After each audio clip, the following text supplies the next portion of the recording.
Si me escuchan ahí bien. Sí, perfecto, te escuchamos perfecto. Bueno, muchas gracias por la invitación a este importante evento. Hemos hablado y compartimos con usted muchos de estos temas que usted acaba de mencionar, a los que pues he dedicado mi vida profesional en los últimos 6 años prácticamente. Y hoy, ante su invitación, pues me plantea un reto un poco complejo y es tratar de alguna forma englobar el concepto de inteligencia artificial en unos minutos no para, digamos, saber cómo lo utilizamos efectivamente únicamente en medicina, sino particularmente para tratar de aterrizar mejor el concepto de inteligencia artificial aplicada a la medicina.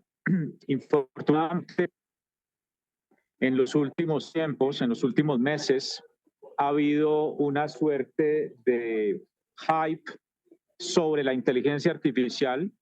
Esto lo dio principalmente la llegada del famoso ChatGPT, que ha venido cobrando, digamos, más bien relevancia, un poco esnovista, un poco superficial respecto a cómo esa inteligencia artificial inclusive nos ha llevado a pensar que nos pueda reemplazar en algún momento.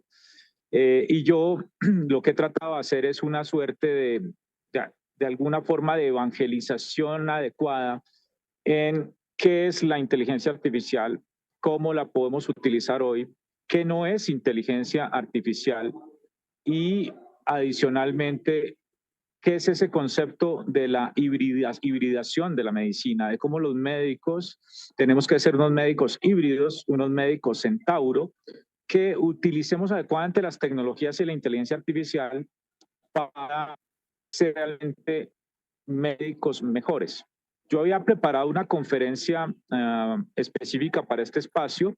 Infortunadamente, y por temas de la inteligencia natural y la realidad social del país, me robaron el computador en el evento en que estoy hace unas horas. Entonces estoy conectado desde el celular y en una de mis conferencias de Prezi, por eso les ofrezco excusas de que de pronto no necesariamente es la hilación total de lo que traía hoy para comentarles, pero creo que, como dijo el doctor Carlo, creo que esto hace que nuestro entrenamiento natural, digamos, de la inteligencia natural, nos ponga en un contexto un poco retador, pero interesante. Espero que les guste. Ah, vamos a hablar de medicina inicialmente.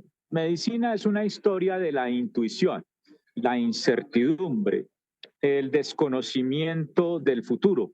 Lo que hacemos los médicos esencialmente es un arte tecnológico, una arte, una gestión de la incertidumbre sobre la cual navegamos, por supuesto, desde que empezamos a estudiar medicina.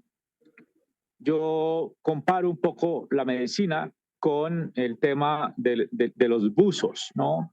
Entonces, cuando nosotros llegamos a nuestras facultades de medicina, que traemos obviamente unas ideas, un corazón y un cerebro juvenil, adolescente todavía, entramos a un universo en el cual pareciera que lo importante es adquirir progresivamente una bodega de conocimientos, no necesariamente conectada con el contexto.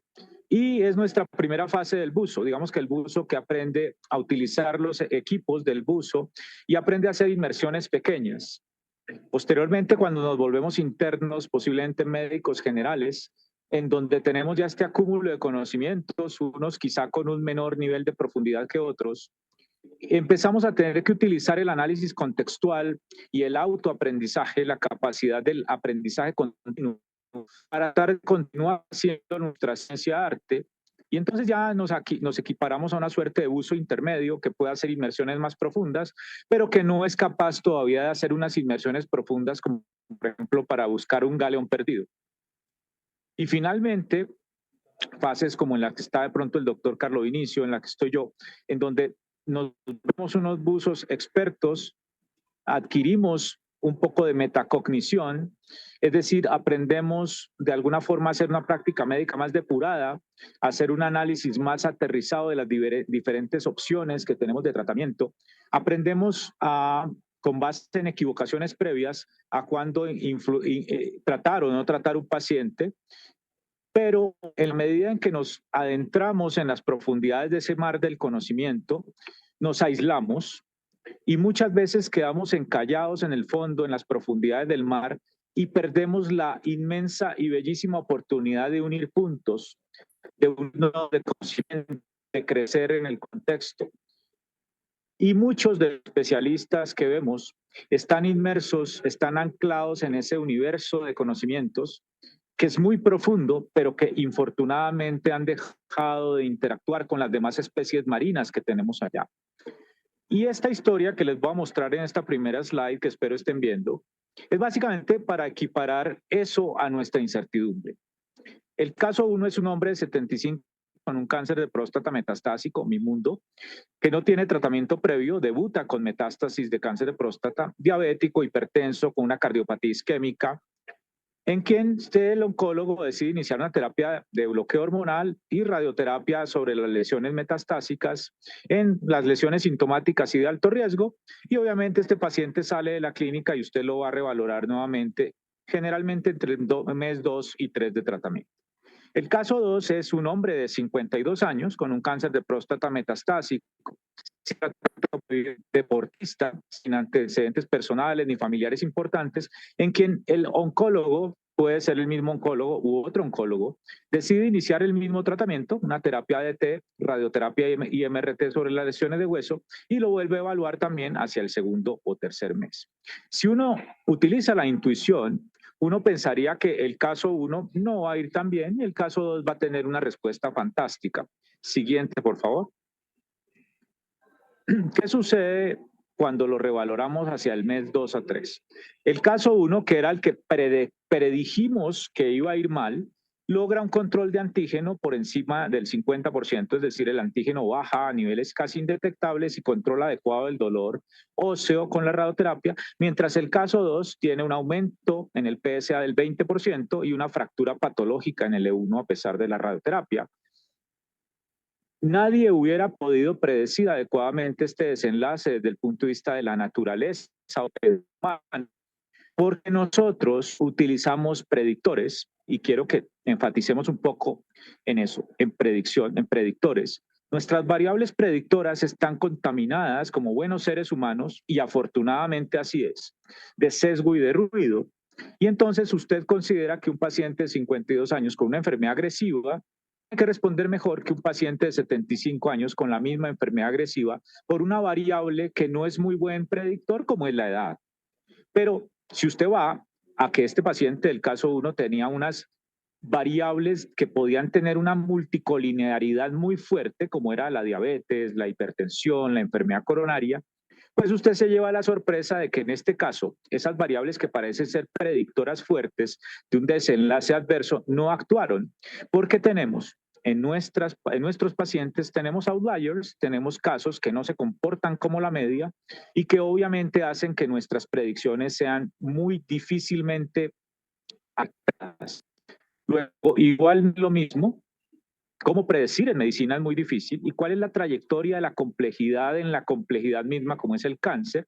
Y por favor, dale a la siguiente. Encontramos entonces que nosotros, los médicos, nos movemos esencialmente en dos complejos. Y no es una palabra cliché. La complejidad se puede trazar en un plano cartesiano en el eje de las X con la certeza, es decir, el nivel de confianza que yo tengo en que algo ocurra, y con la concordancia, que es el nivel de confianza en que lo que yo creía que iba a ocurrir ocurra. El mejor ejemplo de lo que nos pasa en medicina es el ecosistema del cuidado intensivo.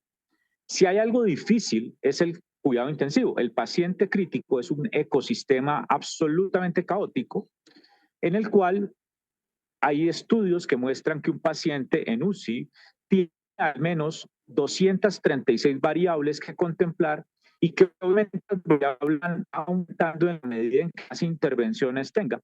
Ventilación mecánica, soporte renal, soporte con inotrópicos, vasopresores, antibiótico, etcétera, etcétera, hacen que este mundo de estos pacientes no sea para nada un sistema simple, es decir, un ecosistema llamado paciente crítico, tiene unos niveles muy bajos de certeza y de concordancia, Y luego nosotros en medicina, extrañamente, exóticamente nos enfrentamos a sistemas simples en donde hay altos niveles de certeza y de concordancia y en donde básicamente, como su nombre lo indica, los manejamos a través de sistemas simples de reglas. Es decir, si A es igual a B, yo tendría que hacer que B sea igual a A y obviamente podemos manejarlo indistintamente. Nosotros nos movemos en este plano intermedio que son los sistemas adaptativos complejos, en donde no solamente es importante la linealidad, es decir, que el efecto A, que la causa A lleve un efecto B, sino la multicolinearidad y la dependencia relacional de las variables, en donde perfectamente tener árboles de decisiones muy complicados. Los seres humanos tenemos capacidad de llegar hasta el cuarto constructo de un árbol de decisión. Un árbol de decisión, desde el punto de vista del machine learning, esencialmente son estructuras arbóreas hacia abajo, en donde a partir de una raíz discriminatoria, que es el coeficiente Gini, uno va partiendo el árbol de decisiones en if-else hasta diferentes generaciones hacia abajo, como los bronquios, como la 17ª generación de los bronquios. Los árboles de decisión pueden ser absolutamente complejos. Computacionalmente eso se puede manejar, pero el ser humano, con su inteligencia natural, puede llegar a comprender solamente hasta la cuarta derivación de ese árbol de decisión, que si ustedes lo ponen en contexto, es absolutamente inexistente para sistemas caóticos complejos, como es todo o la inmensa mayoría de lo que hacemos en medicina, no solamente el cuidado intensivo. Dale a la siguiente, por favor. Y es aquí entonces en donde uno dice, ¿cómo puedo potenciar la capacidad de análisis de la complejidad? Y por supuesto, una de las herramientas es la inteligencia artificial. Sin embargo, antes de entrar en inteligencia artificial, tenemos que hablar un poquito de la inteligencia natural. Dale al siguiente, por favor. Esto es descrito magistralmente por Kahneman. Daniel Kahneman es un autor que si no lo han leído los invito a que los lean, porque nosotros tratamos y somos seres humanos. Tenemos que entender la inteligencia natural para poder entender después la inteligencia artificial. La inteligencia natural esencialmente, dale a la siguiente por favor, es una batalla interna. Daniel Kahneman no es economista, Daniel Kahneman es psicólogo y él junto con su compañero de tesis, israelita, del cual no recuerdo el nombre en este momento, en, a finales de los años 90, empezando los 2000, sacan una teoría de cómo podría funcionar el sistema mental del ser humano. Y esta teoría, que tiene, por supuesto, muchísimos temas que discutir, habla de dos grandes sistemas. Un sistema 1, que es un sistema intuitivo, rápido, de bajo consumo de energía, de bajo consumo de datos, de bajo consumo de recuerdos, que es como el afanado, el sistema afanado. Es el sistema que nos permite de pronto tomar una decisión rápida, efectiva, como tirarse a la acera si te va a atropellar un carro, pero que también puede llevarnos a decisiones intuitivas muy fuertes, como por ejemplo que un paciente en cuidado crítico esté hipotenso porque tiene un sangrado digestivo oculto y su reacción es darle la dosis de vasopresina para que no se le baje la tensión y no buscar la causa por la cual se le está bajando la tensión al paciente. El sistema 1 es un sistema rápido, un sistema más primitivo, por supuesto, un sistema que tiene unas conexiones diferentes y es un sistema que usualmente tiende a gobernarnos bajo ciertos escenarios. El sistema 2, por el contrario, es un sistema de pensamiento lento, un sistema exhaustivamente racional, de alto consumo de energía, de alto consumo de datos y de información, que necesita escarbar en el sistema nervioso, en el aparato mental, con recuerdos, con cómo lo hice en el pasado, cómo he aprendido que eso se hace. Y por supuesto es mucho más lento. Entonces el sistema 2, que tampoco es que sea un sistema absolutamente eficiente, por supuesto, es un sistema que requiere una cognición más fuerte y por tanto, al ser más demorado, no necesariamente toma las mejores decisiones, pero sí toma decisiones con mucho más contexto. El ser humano se debate constantemente en las diversas situaciones que tiene entre el sistema 1 y el sistema 2. Y esto dio origen a lo que hoy conocemos como la economía conductual o la neuroeconomía, que hoy, por ejemplo, podemos utilizar técnicas, diversas técnicas de intervención neuroeconómica o de economía conductual para llevar a las personas a hacer cosas que no necesariamente quieren hacer, pero que tienen que hacer. Por ejemplo, tamizaje de cáncer. Por ejemplo, a tomarse el medicamento de la diabetes o utilizar o hacer adherencia a la dieta. Porque uno, a través de diversas técnicas de intervención sobre economía conductual, puede actuar sobre el sistema 1 y sobre el sistema 2. Pero bueno, eso da para otra conferencia. ¿Qué me interesa a mí saber? La inteligencia natural se basa en tres capacidades. La capacidad de razonamiento, esencialmente es el sistema 1 versus el 2, la capacidad para encontrar torneo en la memoria y la capacidad, ojo, para prestar atención cuando se requiere. Las pantallas, cuando hay un consumo excesivo de pantallas, el problema no es que no se adquiera conocimiento, el problema es que la atención es difusa. Y cuando usted tiene una atención difusa y es multitasking, su rendimiento es completamente inferior. Dale a la siguiente, por favor.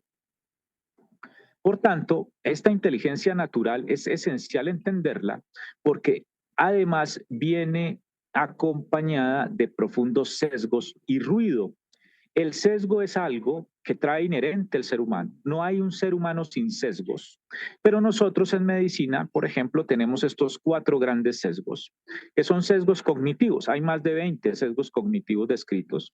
Nosotros tenemos estos 4 famosísimos. El cierre prematuro, cuando usted dice, llega el paciente a urgencias con una sintomatología de tos, fiebre, malestar general y expectoración. Y usted inmediatamente hace el paciente tiene una neumonía adquirida en la comunidad.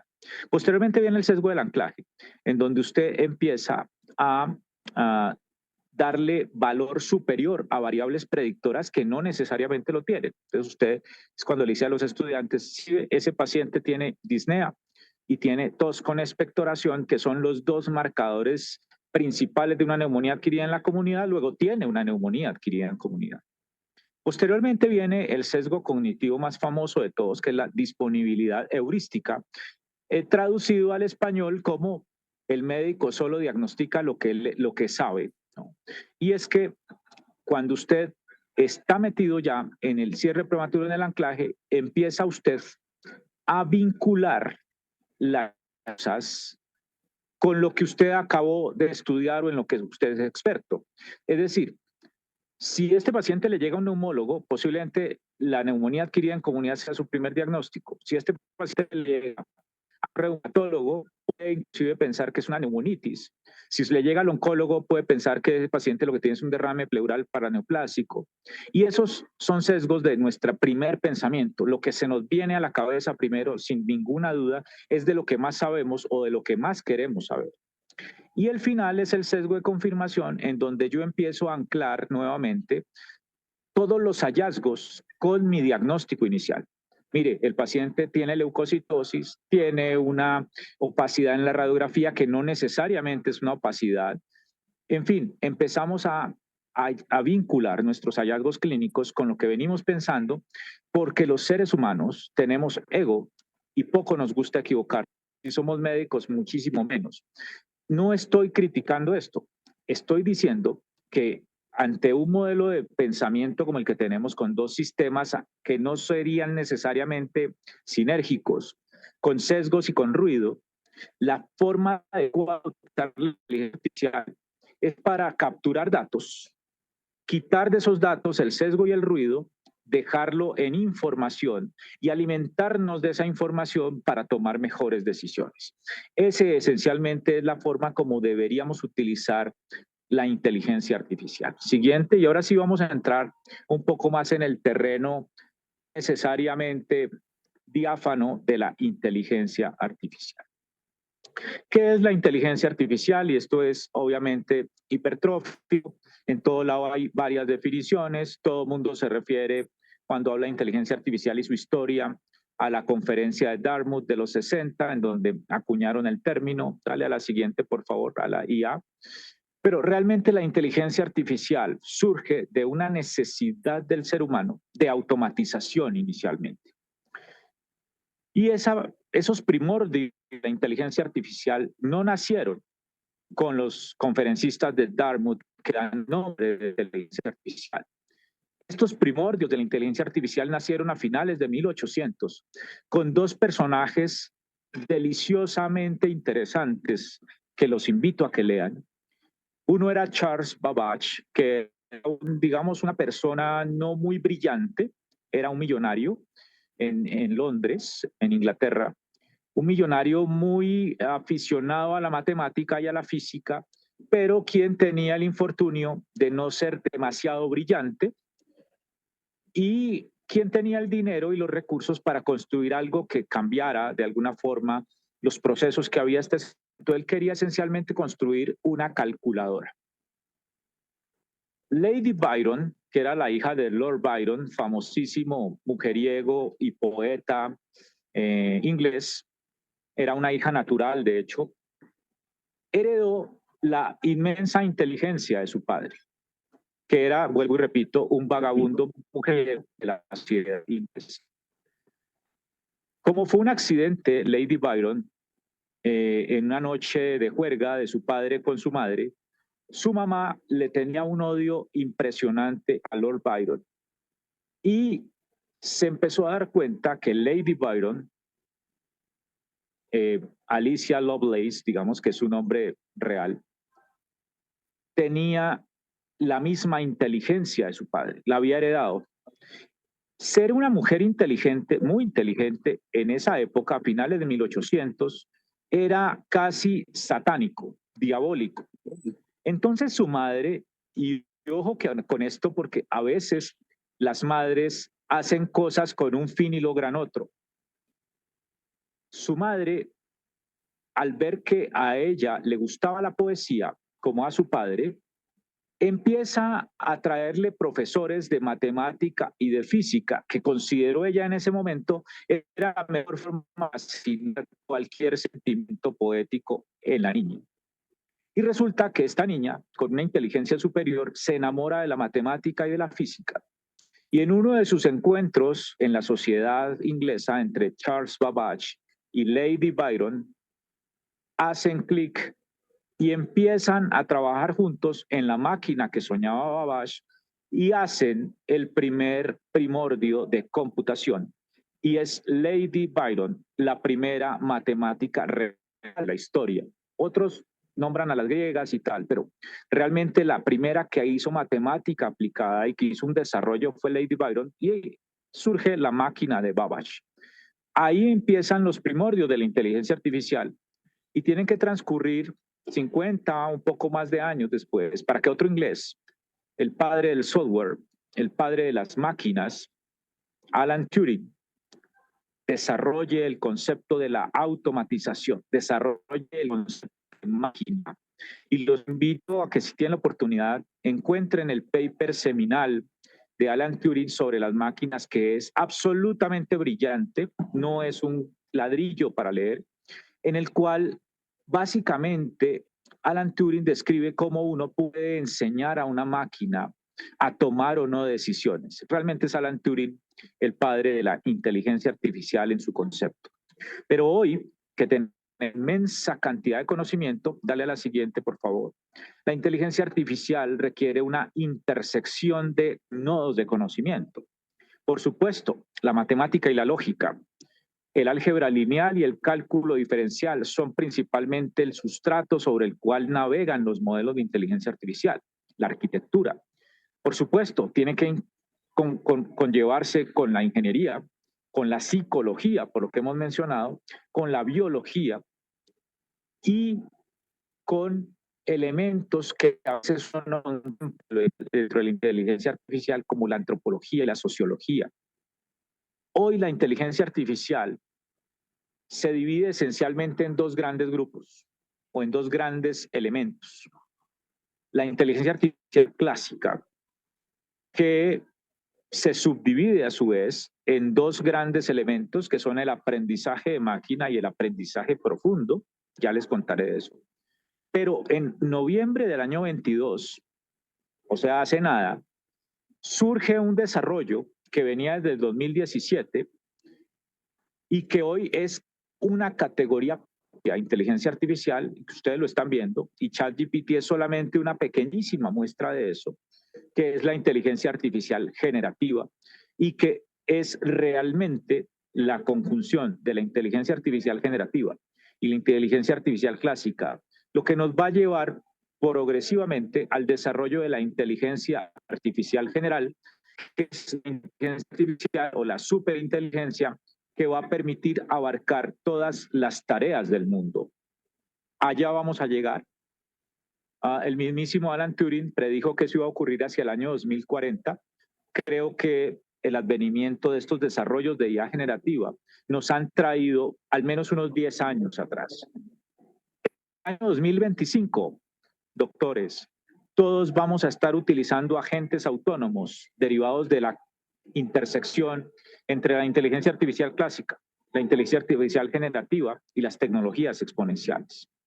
Y estos agentes autónomos van a poder estar alojados en el celular, en el computador, en un robot, en la nube, y van a ser nuestros asistentes inteligentes tipo Jarvis, tipo Minority Report, etc. Es allá donde va esta evolución. ¿Qué nos queda a nosotros los médicos, doctores? Entenderlo, aprender a analizar estos modelos de inteligencia artificial, no necesariamente hacerlos, a analizarlos, a entender cuáles son sus métricas de desempeño, a entender cómo o qué problema me resuelven y adicionalmente a cómo me vuelvo más ágil, más rápido, más exacto, más humano a través de la utilización de esta intersección de tecnologías. Siguiente, por favor. Entonces, ya moviéndonos, aquí les voy a dar un ejemplo de algo muy pequeñito que hicimos en el 2019 en mi primera empresa. Entonces, ¿Su paciente tiene cáncer de pulmón no microcítico? Sí. Sí. Sí. ¿Confirmo el diagnóstico? Con biopsia. Doctor, solo puedo seleccionar entre estas 4 opciones. Biopsia de la lesión primaria, biopsia de lesión metastásica, citología de líquido pleural, pericárdico y otros. Biopsia de la lesión primaria.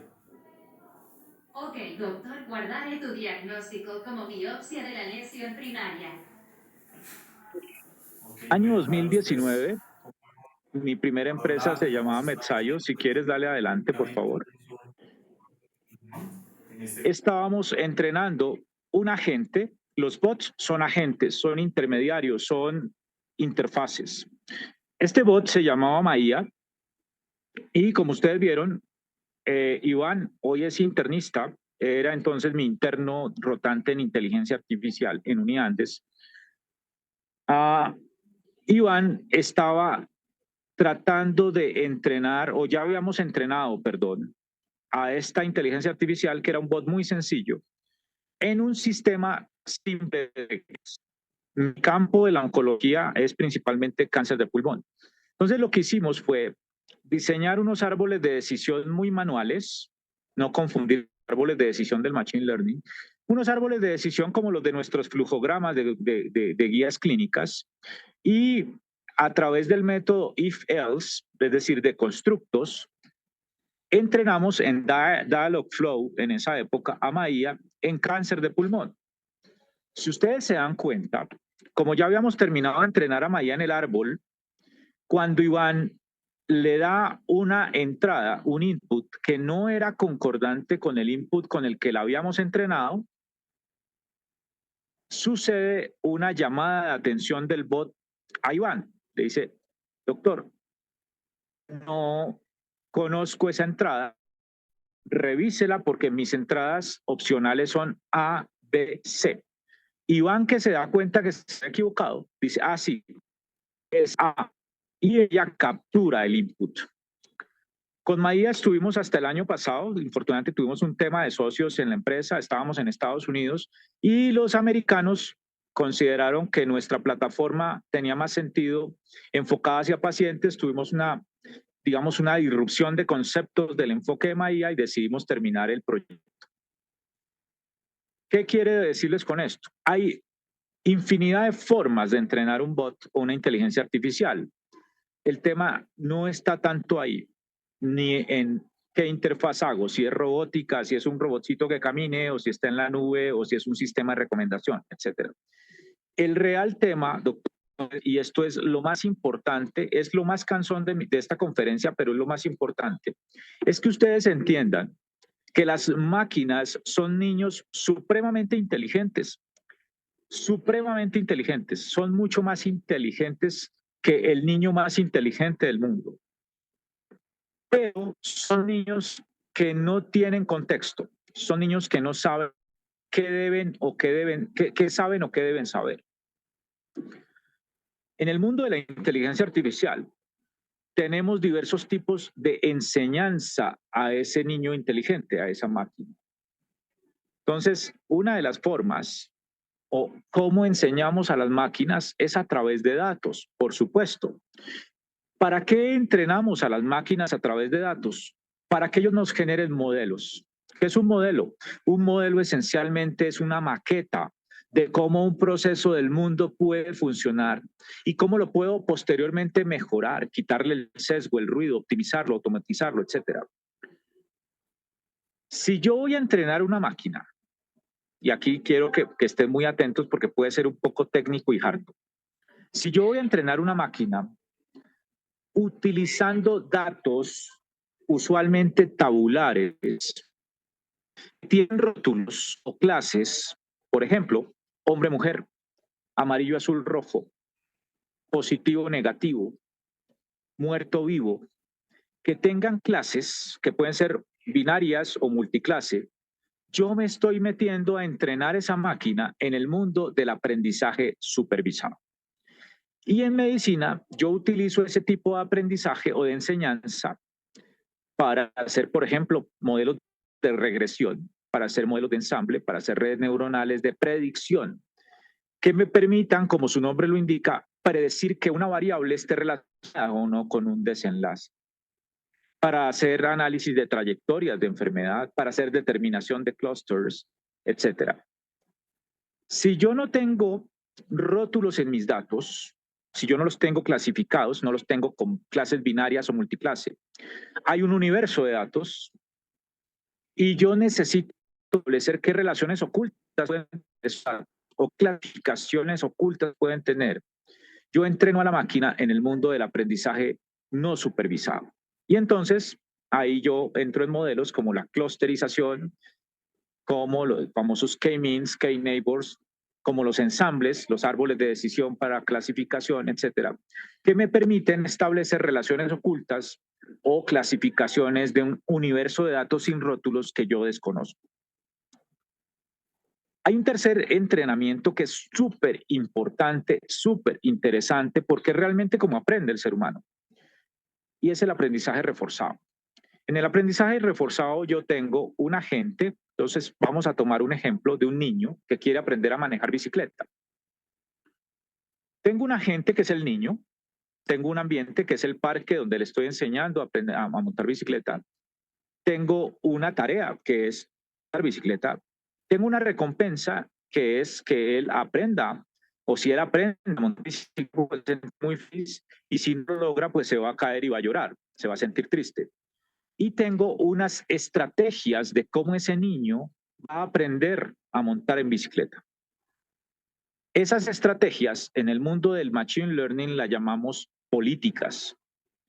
Resulta, doctores, que uno puede enseñarle a una máquina a través de este tipo de entrenamiento, y así es como entrenamos, de hecho, a los bots, así es como entrenamos a los videojuegos, y así es como entrenamos a ChatGPT.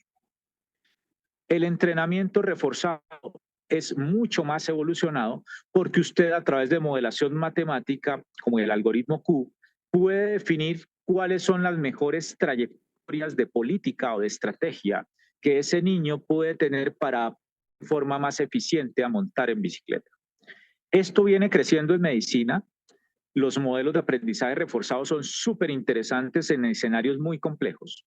Y vuelvo y repito, es importante que sepan que esta es la forma en a los transformadores o transformers que son el corazón de los modelos de gran lenguaje, que a la vez son el corazón del modelo GPT y todos los modelos que hoy vemos en generativo.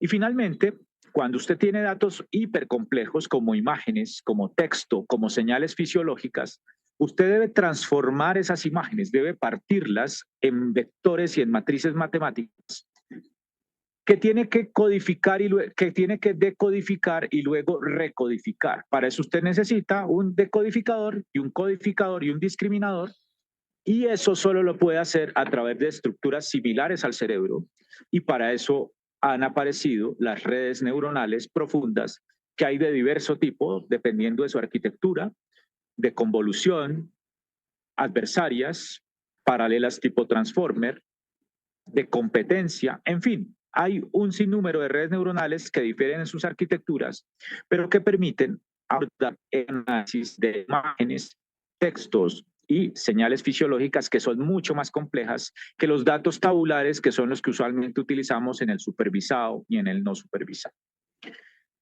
Con esto, ustedes ya están en un nivel superior de entendimiento de la inteligencia artificial. La inteligencia artificial no es el bot que genera una voz. Detrás de eso puede o no existir un modelo de inteligencia artificial y de ciencia de datos. Porque vuelvo y le repito, lo que estábamos haciendo con Maia no es necesariamente inteligencia artificial clásica, estábamos entrenando un sistema de recomendación. Pero usted puede entrenar un bot con modelos mucho más complejos y generar esas salidas a través de esa interfaz. Siguiente.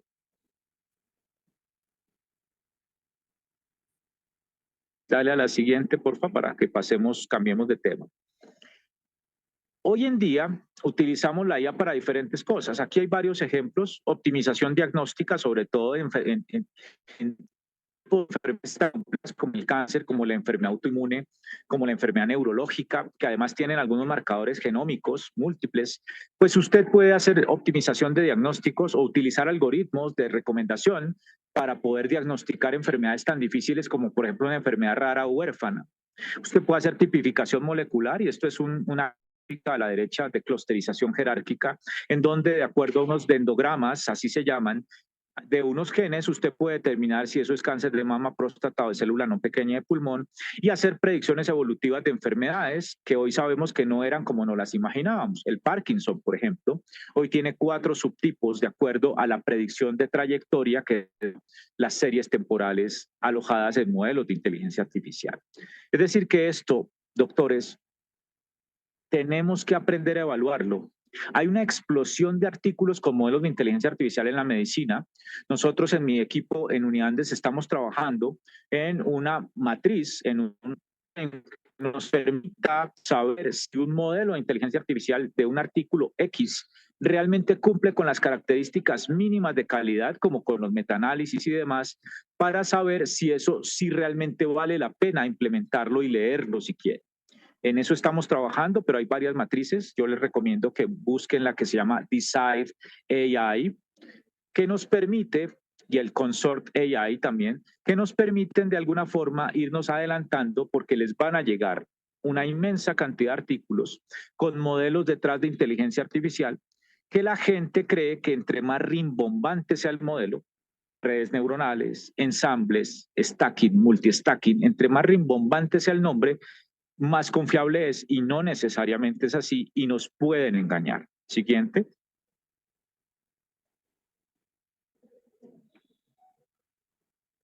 Dale a la siguiente, por favor.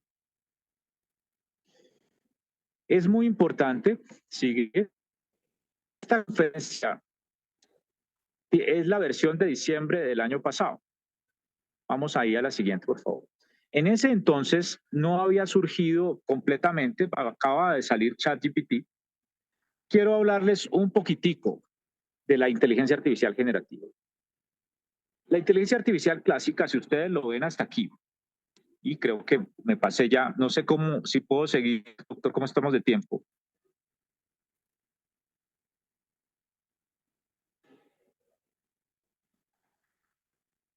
Hola.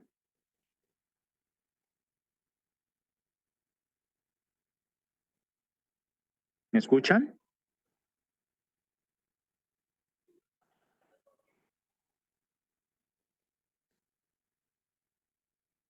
Hola, ¿me están escuchando?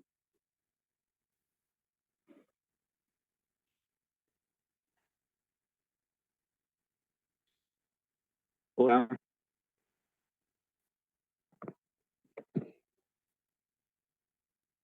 Ok, perfecto. Entonces, la inteligencia artificial generativa, a diferencia de la IA clásica, como ustedes se dan cuenta, en la IA clásica uno toma unos datos, entrena un modelo, hay unas salidas del modelo que se derivan de los datos con que lo entrené. En la inteligencia artificial generativa cambia la salida. Yo entreno un modelo con unas cantidades inmensas de datos. Por ejemplo, a GPT lo entrenaron con 175 billones de parámetros de datos de la Internet. Por eso se llaman modelos de lenguaje grande. Lo meto a una arquitectura que generalmente son redes neuronales muy complejas y a través de un entrenamiento reforzado con feedback humano, me van a generar salidas que son nuevas, salidas que son originales, digámoslo, de un modelo de inteligencia artificial.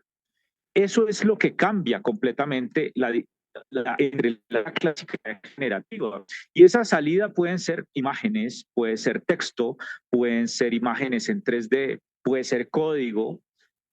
Y esta incursión de la IA generativa nos ha acelerado muchísimo el proceso de incursión de la inteligencia artificial general. Ahora, la pregunta es, ¿hasta dónde seremos reemplazables?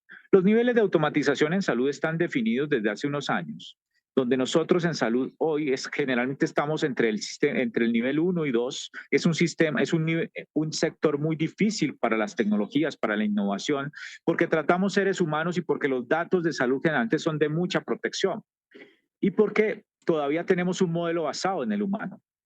Pero en la medida en que estos desarrollos vayan optimizándose, vamos a pasar de un automatismo condicionado a una automatización completa progresivamente en la salud. ¿Qué nos queda a nosotros? Dale a la siguiente, por favor. Les gusta tener la automatización 1 o 2 en el mejor de los casos. Pero en la medida en que todo esto se desarrolle bien y haya una transición cultural, es decir, en que nuestros pacientes sean la generación Z, los centennials y demás, que sí van a ser muy afectos a este tipo de tecnología, pues obviamente el papel del médico va a girar, va a cambiar. Vamos a tener que compartir mucho más espacio con la automatización y vamos a tener inclusive escenarios en donde quien decide es el sistema automático basado en inteligencia artificial. Siguiente.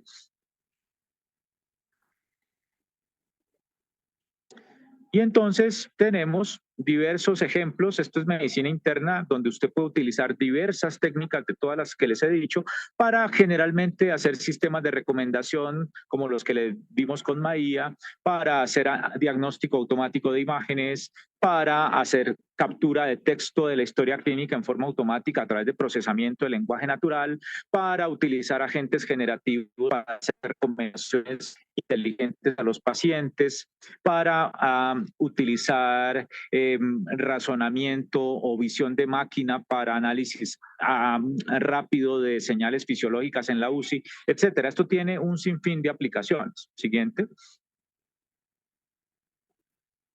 Y ya con esto ya vamos casi a terminar. Siguiente.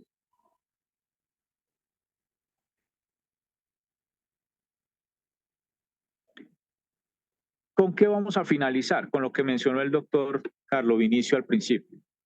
¿Qué nos queda a nosotros los médicos? Primero, entender que no estamos solos, que estos desarrollos que son de la inteligencia natural, la inteligencia artificial existe porque existe inteligencia natural, tienen que ayudarnos a potenciar nuestra práctica clínica, tienen que llevarnos a que los médicos adquiramos y sintamos la necesidad de adquirir unas nuevas competencias, competencias que a mí me gusta llamar competencias, como son aprender a analizar mejor los contextos de la complejidad, aprender a programación básica al menos para entender qué hay detrás de esto, aprender técnicas de comunicación adecuada, porque nuestros pacientes van a tener que entender y van a querer entender qué es esto y qué está ocurriendo con esto. Y adicionalmente a entender, a utilizar, a potenciar el dato, ciencia de datos. Tenemos que aprender ciencia de datos. Así no aprendamos a programar, así no vayamos a crear un robot. Los médicos tenemos serias deficiencias en el análisis de datos. Dale a la siguiente, por favor. Esas 4 competencias de intersección que hemos hablado con Ascofame, que deberían progresivamente incluirse en los currículums de los programas de medicina y de enfermería y del área de la salud, infortunadamente hoy no son una realidad. Pero no quiere decir que tengamos que esperar a que eso sea una realidad para poder asumirlo. Dale a la siguiente, por favor. Y eso es lo que yo llamo Human Machine o humanos híbridos, médicos híbridos, que es la integración entre unos y otros, que es lo único que nos va a permitir superar estos 3 grandes escollos de la inteligencia artificial, que son la falta de confianza, la falta de explicabilidad y la falta de consistencia de los modelos, y que son lo que principalmente nos genera a los médicos el efecto de caja negra, que hace que nos sintamos muchas veces antagónicos a los mismos, que no confiemos en ellos y que, por supuesto, la adopción efectiva de la inteligencia artificial en los contextos diarios del flujo de trabajo de los médicos sea bastante deficiente. Con esto termino.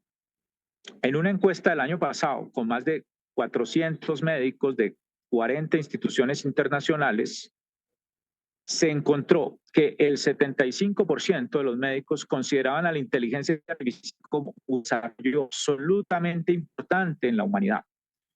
Pero de ellos solamente el 33% consideraba que sería necesario o que la utilización de algún desarrollo de inteligencia artificial pudiera potenciar la práctica médica de hoy.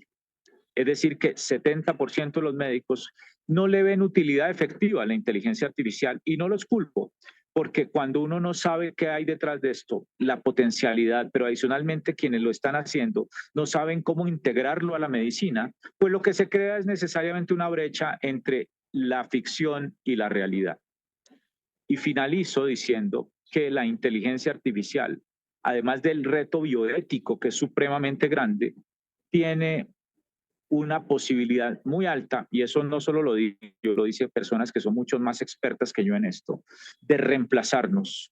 La inteligencia artificial nos va a reemplazar, pero nos va a reemplazar en el modelo médico antiguo, en el modelo asistencialista, paternalista, intuitivo, exacto, no basado en datos, a veces un poco rudo, deshumanizado, industrial en el que estamos.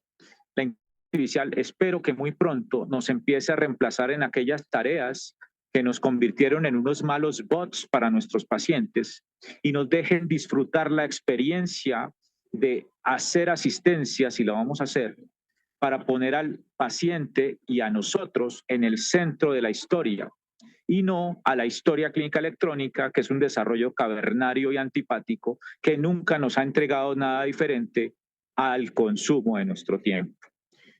Con esto termino. Muchísimas gracias. Perdónenme por la extensión en el tema, perdónenme por también el tema de la conferencia. Y bueno, quedo aquí pendiente para ver si hay algunos comentarios o preguntas, doctor Carlos. Muchas gracias nuevamente por la invitación.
conocimiento, información.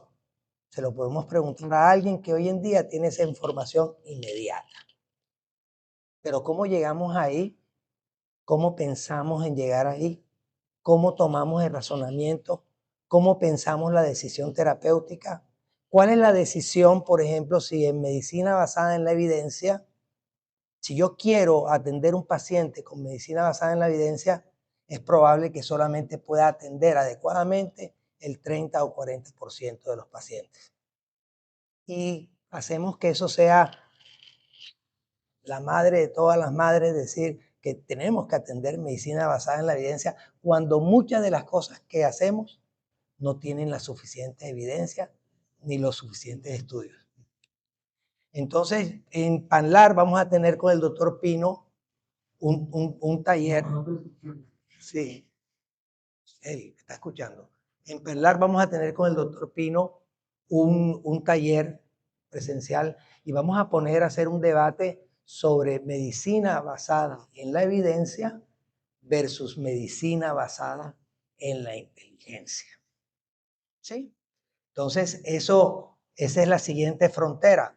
Como él nos dice, eso estaba ya planificado según esto, según la teoría de Raymond Kurzweil de la singularidad o la trascendencia. En el año 2045 debe haber una fusión entre la máquina y el ser humano, 2045, de acuerdo a una ley que se llama la ley de Moore, en que ustedes ven, por ejemplo, la capacidad que tiene su celular como computador es muchas veces más que la que tenía la computadora IBM, esa que siempre muestran en las diapositivas de este tipo de temas del año 60. Y va a seguir aumentando esa capacidad hasta que se integre con lo que hacemos diariamente. Entonces, el doctor Pino, yo le decía, él tiene su empresa, se llama Osler, la X. Pero Osler, le digo, ¿de dónde sacaste el nombre? De William Osler. Y le dije, somos de los mismos, estamos pensando igual. Pensamos que los estudiantes tienen que ser los William Osler del siglo XXI. Tienen que ser buenos clínicos y tienen que conocer las herramientas que están a nuestra disposición. Por eso este taller es doble.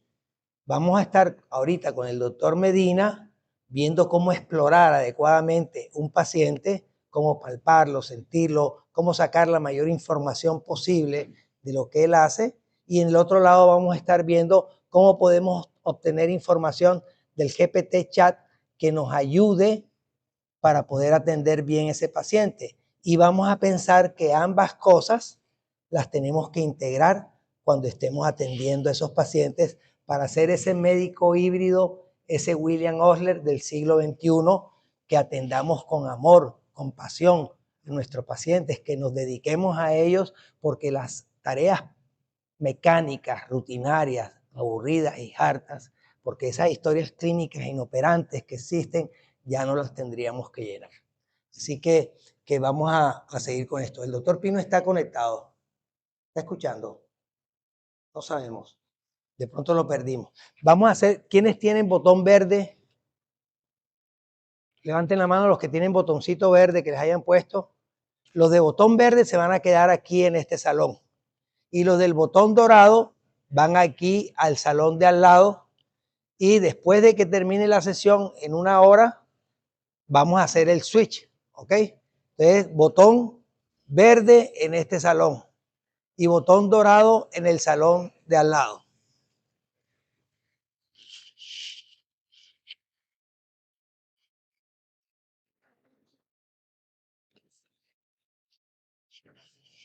Verdaderas. Ya le diste la... Y está puesto ahí. Bueno.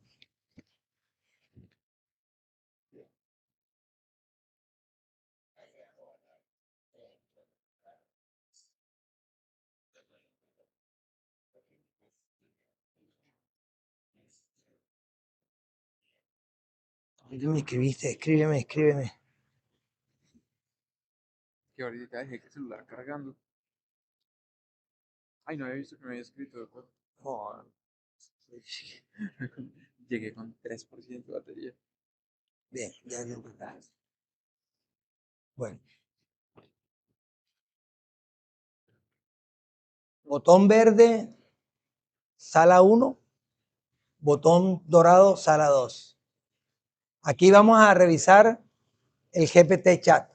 Sí, allá están viendo bien sobre el lado izquierdo, del lado derecho, perdón. ¿Sí están bien todos? Sí, bueno. Ya, y van cambiando allá. Levanten la mano los que han utilizado GPT chat en la sala. Aquí hay varios. Tú, Pepe, levanten la mano los que lo utilizan todos los días. Los que lo utilizan de vez en cuando. Ok. ¿Y para qué los ha utilizado? Ahora nos van a contar. Sí, ahora nos van a contar. Bueno, se supone que estamos en un taller. La idea, lo que vamos a hacer, tengo aquí a Santiago. Santiago es residente de Medicina Interna de la Universidad del Norte. Es un entusiasta de la inteligencia artificial. El doctor Pino nos puso a todos en categoría de entusiastas, ya saben. Después de escucharlo a él y ver toda la formación que hay que tener para entender estos lenguajes, pues somos unos entusiastas de la inteligencia artificial que queremos aprender más de estas cosas. Santiago lo llamé, me lo recomendaron, me dijeron, mira, a este muchacho le encanta la inteligencia artificial y todo esto. Nosotros tenemos una etiqueta hace muchos años en la rotación de reumatología que se llama clase MMD, que es clase del martes al mediodía. Y durante mucho tiempo dimos una clase del martes al mediodía que era sobre estas cosas. Perfecto. Redes sociales, innovación, robótica, nuevas adquisiciones, que siempre me miraban como si yo estuviera loco. Siempre me decían, ¿y si tenemos que dar esto? Siempre a alguien se le ocurre poner un caso clínico, una cuestión estándar, y siempre cuando se podía quitaban la clase del martes al mediodía. Con la pandemia lo dejamos de hacer, pero prometo recuperar esa clase del martes al mediodía con los residentes que están. Lo tomó María José de este grupo que está, que siempre andaba con el GPT chat al lado. Entonces sirvió toda una rotación para ir retando el chat a ver si de verdad servía o no. Y yo vi una vez que en Twitter un matemático viene y dice, le enseñé al chat a decir que 2 más 2 es 5. Y entonces muestra todo un hilo cómo 2 más 2 llegó y la máquina llegó a decir 5. Y después le dice, estás equivocada, y le responde el GPT chat, discúlpame, la verdad me equivoqué porque me confundiste. Entonces ahí cae uno que ¿quién alimenta la máquina? Nosotros mismos. Ahora, ¿a qué nivel de alimentación de información tienen ellos?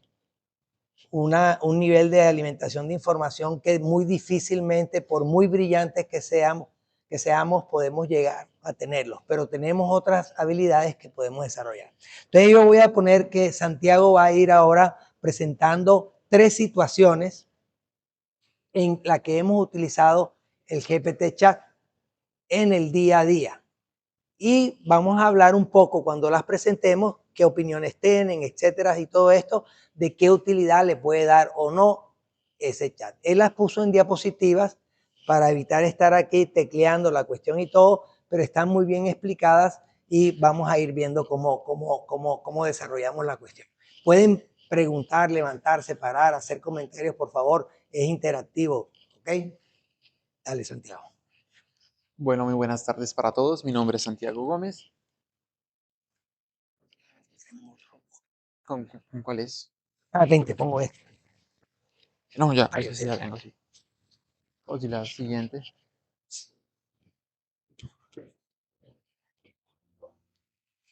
Ya. Bueno, yo soy residente de Medicina Interna de la Universidad del Norte. Yo me gradué pues, en la Universidad del Bosque, en Bogotá. Y esta charla la quise titular Pregunta, la llave del futuro. Les voy a explicar un poco por qué.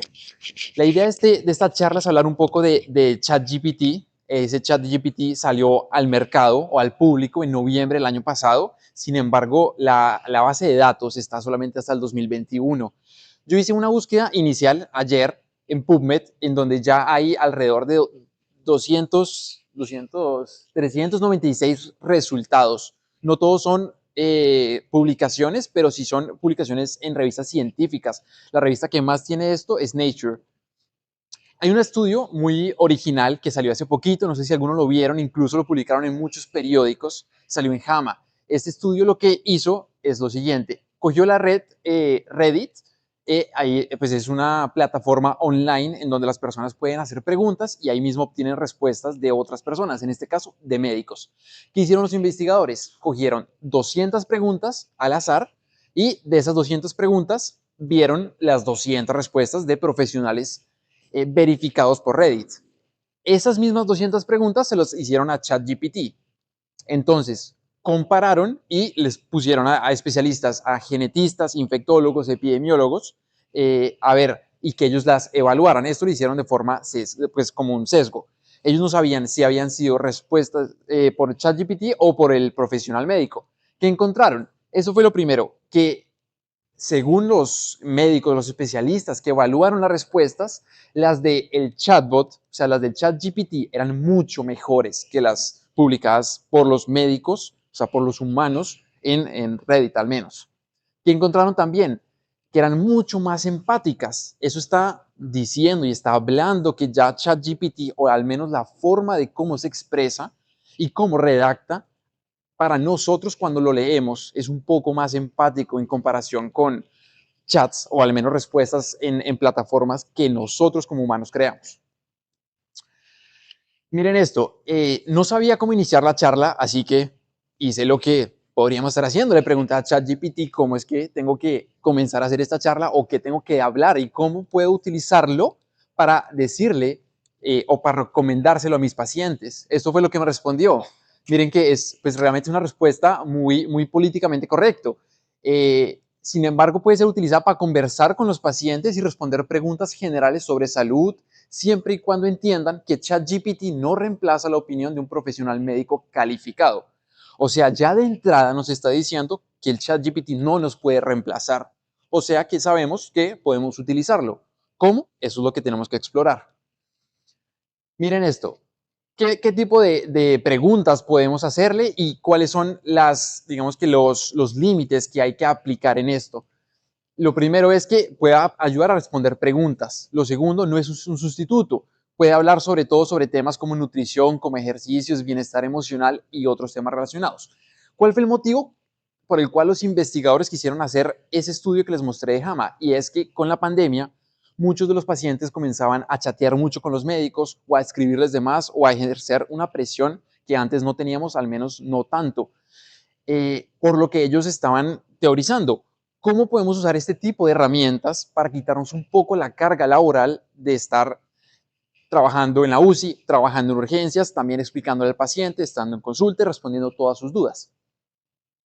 Entonces le pregunté a ChatGPT, dígame 5 preguntas de cómo el paciente puede utilizarlo ya de forma práctica. Miren, habla de fiebre, habla de qué mejores alimentos si quiero perder peso, la calidad del sueño, cosas que aunque nos parecieran muy básicas, los pacientes día a día tienen esas preguntas. Quisimos abordar ahorita, digamos que como una primera situación sobre el tema nutricional. Entonces, por ejemplo, ¿qué pregunta le hicimos? ¿Cómo puede usar ChatGPT para recomendarle a un paciente con artritis reumatoide una dieta?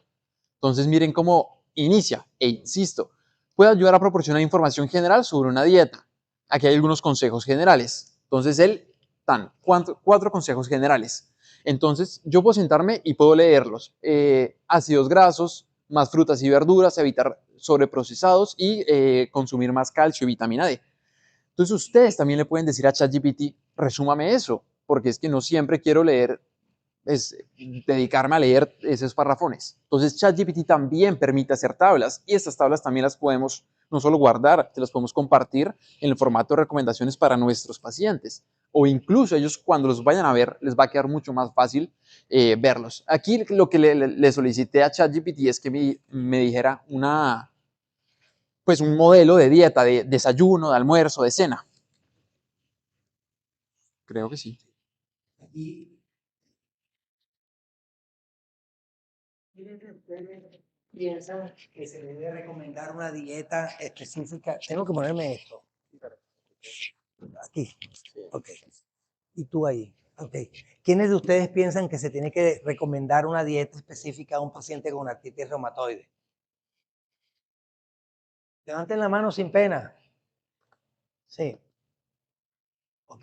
Porque eso es una pregunta frecuente de los pacientes, la dieta.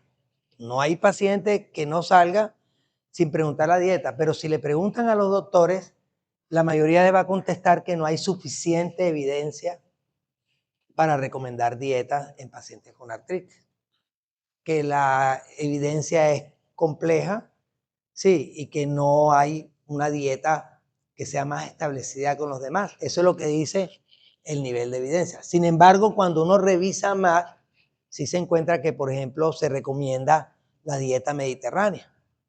Sí, pero ¿cómo la adaptas? No vivimos en el Mediterráneo, sino en el Caribe barranquillero, sí, o Caribe costeño, y es diferente un pargo contra un salmón, sí, o un pargo contra un bacalao, o una mojarra contra un delfín de no sé dónde. Entonces, aquí van las cuestiones, pero fíjate lo interesante. Esto lo estábamos haciendo en la consulta y le digo a Santiago, Santiago, tú sabes que le puedes pedir que te lo organice en una tabla. Y tú le dices, chat, todos saben cómo entrar al GPT chat, todos los que están aquí. Porque a veces, o sea, tú te metes a la página que está aquí abajo, Chat OpenAI, pones GPT chat, te va a salir en el buscador, cliqueas y te va a pedir que te logues con una cuenta de tu correo electrónico, como quieras, y ya está el chat. Y con el chat hablas, hola chat, ¿cómo estás? Buenos días. Y le puedes hablar en todos los idiomas. Good morning te contesta en inglés.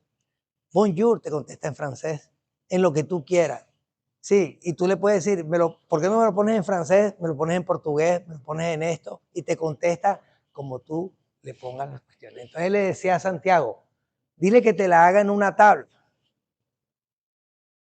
Sí, y escribió la tabla esta de aquí. ¿Qué opinan de eso? ¿Alguien tiene alguna opinión? Muchas veces no damos la dieta, no la tenemos escrita. Muchas veces no hablamos de eso con los pacientes.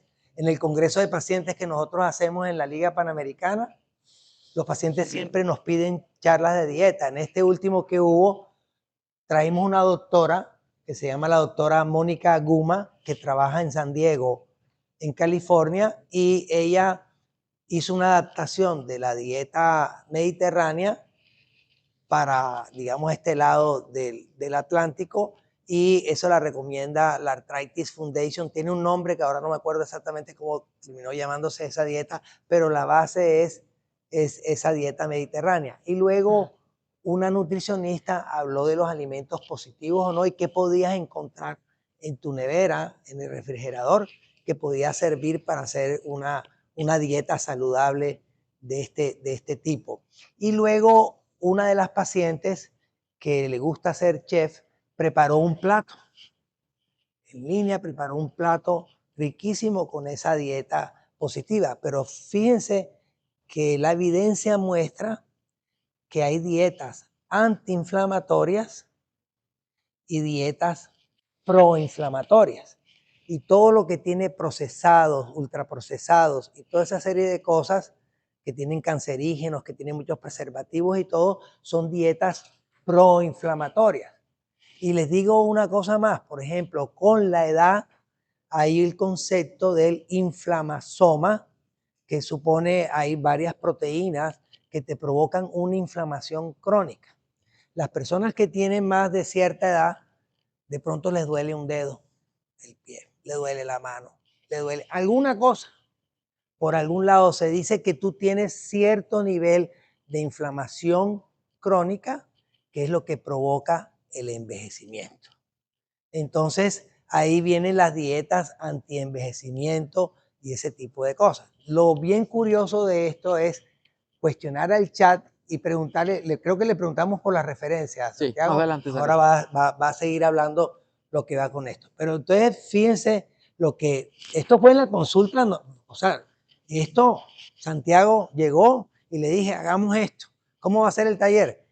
Vamos a hacer cosas, casos de la vida real. Lo que tenemos aquí al frente y lo que fue llegando todo el día, ahí fuimos haciendo, metamos esto, contesta esto, pone esto y aquí lo vamos a comentar en el taller.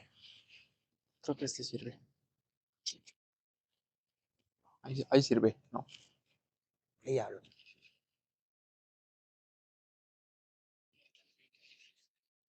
Bueno, incluso, y una cosa que me llamó mucho la atención para cuando ustedes ya lo vayan a intentar, es que cuando estaba haciendo esta dieta, quise intentar retar un poco al ChatGPT. Entonces comencé a ponerle más trabas. Entonces yo le decía, no, pero mi paciente es alérgico al maní, no le gusta el huevo. Luego me mostraba un salmón y yo le decía, no, aquí es muy caro el salmón. Y luego él me organizaba tanto la dieta con todas las exigencias que iba haciendo chat tras chat, que en verdad sí logra ajustar de alguna forma. Incluso luego, porque pues yo sí creo que a veces el aporte proteico de la dieta es muy importante, le dije, hazme una tabla y muéstrame qué tanta proteína trae cada uno de los alimentos que me está recomendando. Y miren que incluso logra sacar las cuentas para si alguno pues tiene en cuenta eso. Y creo que es muy bueno porque esto ya nos está proporcionando herramientas que nos van a ahorrar tiempo. Nos van a ahorrar tiempo para buscar, para crear, para escribir, y eso es lo que más tenemos que sacarle provecho, o una de las cosas. Yo luego y como está diciendo el doctor, le solicité las referencias de dónde estaba sacando esas recomendaciones para los pacientes con artritis y me botó esta. Luego le dije, bueno, dame otras 8 y me las puso ahí. Sin embargo, cuando hice la búsqueda ya esta referencia no existía, o era como una combinación de los títulos con autores, con años y con pues las revistas. Entonces, si bien la información, y esto lo dijeron en la charla anterior, pareciera real, la referencia que el ChatGPT botaba no era real, para que lo tengan en cuenta y pues no lo pues tengan juicio con eso. Ahí, Santiago, sí, es muy interesante eso. Hay unas, por ejemplo, para consensos de medicina basada en evidencia, María José, se llama Open, ¿cómo se llama? Consensus App, que sí está la inteligencia desarrollada para responderte únicamente los trabajos que son randomizados, controlados, etcétera, que tienen evidencia científica y que han sido publicados y te los bota con comentarios sobre eso. Pero el chat no. Entonces, a veces cuando uno ve en las críticas a favor, en contra, ve que de pronto dice, no, es que me dio una referencia que no era, me dijo algo falso, me puso alguna cuestión. Y eso le decía a Santiago. O sea, si tú le metes basura, te saca basura. Recuerden que la estamos alimentando. Y 2, si nosotros no tenemos un conocimiento de lo que estamos buscando en este momento, que está primitivo todo esto, pues no vamos a poder tener un buen filtro, una opinión sobre eso que ocurre. Ahora, somos médicos, pero ustedes imagínense un paciente preguntando y lo que responde lo tome por absolutamente cierto, como si fuera la verdad sagrada, sin cuestionar la referencia, de dónde viene, o todo esto que hemos explicado acá, que alguien te puede decir, puede ir con un médico y te dice, la dieta no sirve. O te puede decir alguien práctico, bueno, sí señora, puede que sirva un poco, pero eso no le va a hacer la diferencia, se tiene que tomar el medicamento. ¿Está mal esa indicación de ese médico? ¿O el otro que se dedica y le da la super receta sacada de GPT? Con 300 alimentos, la señora sale y cambia toda la nevera, pone la cuestión y dice, pues sí, me he sentido mejor. Sí, pero es que me estoy tomando el metotrexato. Entonces, todas estas son cosas que van acá y que vuelvo y repito, nos van a dar datos, nos van a dar información, pero es necesario que nosotros filtremos esa información y reflexionemos sobre ella. Esa es una invitación persistente y permanente a nuestro trabajo como médicos. Luego aquí más adelante, esto es digamos que una publicación en Nature, pero no en la revista, sino como en el portal de noticias que ellos tienen. Y pues lo titulan Will ChatGPT Transform Healthcare? Y realmente, digamos que las conclusiones del autor que lo hace es que solo deberíamos usarlo para lo que fue diseñado, que no es una fuente para diagnóstico, sobre todo para los pacientes, no es para recomendar un tratamiento específico. Y claro, ahí el principal daño que va a tener es que sobrepase nuestra recomendación. Y esto lo voy a enlazar un poco con, bueno, por lo tanto tenemos que participar e involucrarnos con el ChatGPT.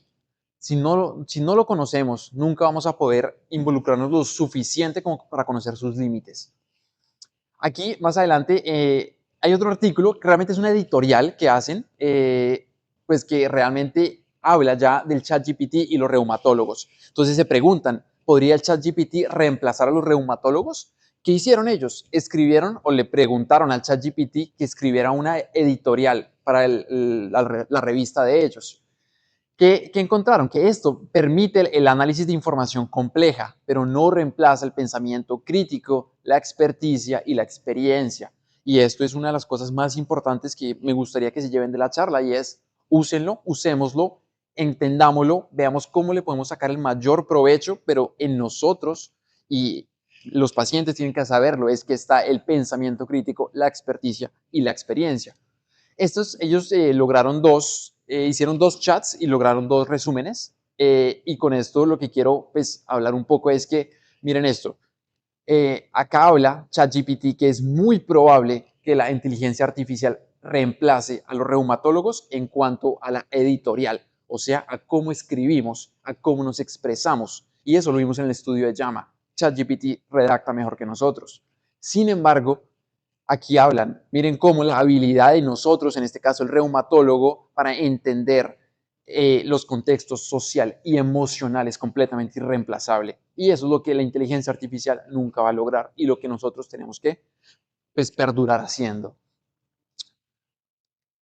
En el otro ejemplo que ellos hablan es, y esta frase me gustó mucho, por eso es la única que resalto, además la inteligencia artificial nunca va a reemplazar la dimensión humana que tenemos sobre la medicina. La medicina es muy compleja y lo vimos también en las charlas anteriores. Es tan compleja que aunque hayan algoritmos que nos permitan involucrarnos lo suficiente como para predecir, la dimensión humana, social, nutricional, intelectual, incluso de compañeros, jamás va a poder estar pues, incluida aquí. Podemos conectar un computador ahora. Entonces, Vale, anterior a eso. sí, pero sobre el caso de la escritura médica, entonces tu conclusión, ¿cuál es, Santiago? No, pues la conclusión es que tenemos que seguir usándolo y tenemos que aprovecharnos de su Y capacidad en de el escribir. caso de escritura médica, ¿tú crees que se va a lograr reemplazar? Yo creo que en cuanto, al menos si seguimos con el mismo tipo de publicaciones, yo creo que sí, eventualmente el chat terminará escribiendo por nosotros. Fíjense que, bueno, yo soy editor de Salud y Norte hace muchísimos años y de la revista de PANLAR que se llama Global Rheumatology. Y uno de los principales problemas que tenemos los editores de las revistas, además de recibir trabajo frecuentemente, es ver que esos trabajos estén escritos adecuadamente. No hay muchos talleres que toman ustedes en la formación que les enseñen a escribir, redactar adecuadamente, y es una de las habilidades más importantes que hay que tener porque normalmente cuando envías un trabajo a una revista o a un congreso, ¿qué es lo que leen los revisores? El resumen, el astra. Y ahí tienes que tener capacidad de síntesis, capacidad de integración y poder decir las cosas usualmente en 250 palabras. Cosas que yo recibo, hace poquito me escribe una ex estudiante mía que quiere publicar un caso en Salud y Norte y el caso clínico está en 1500 palabras. 1500 palabras y me dice, doctor, ¿por qué tan pocas palabras? Lo voy a tener que mandar a otra revista que acepte más palabras. Me dice ella, sí, valientemente, porque todas las revistas te van a poner un número límite de palabras, porque antes eso había que imprimirlo y cuesta dinero la impresión. Y ahora 2, porque está comprobado que la gente no lee textos tan largos. Entonces tú lo que puedes decir en menos palabras, pues va a ser más efectivo que lo que puedas decir en más palabras. Entonces esas son habilidades que nosotros tenemos que tener. Entonces, ¿qué pasa con el chat? Tú le puedes poner un texto el texto que quieres y hagan la prueba. Que todo esto ustedes van a hacer la prueba ya. Le pones el texto y le dices, por favor, corrígelo, y te lo corrige con gramática y con otras cosas y te lo presenta de una manera adecuada. Lo puedes cambiar a los diferentes idiomas, como les decía anteriormente. Le puedes poner un límite de palabras, decirle, por favor, que no se pase de tantas palabras, por favor, que no haga esto. Y él te lo pone y te lo coloca en esa cuestión. ¿Saben qué puedes hacer? Ponerlo en escritura de diversos autores. Por ejemplo, preséntamelo como García Márquez y te lo escribe como García Márquez. Por ejemplo, preséntamelo como Vargas Llosa. Por ejemplo, todo el que ustedes quieran. Yo el otro día, y lo pueden buscar por ahí, escribí un tweet sobre la coronación de el rey Carlos III. Y entonces la idea era, tú sabes que su Néstor se murió, la Diana, y quedó la Camila, y la Camila es la mala.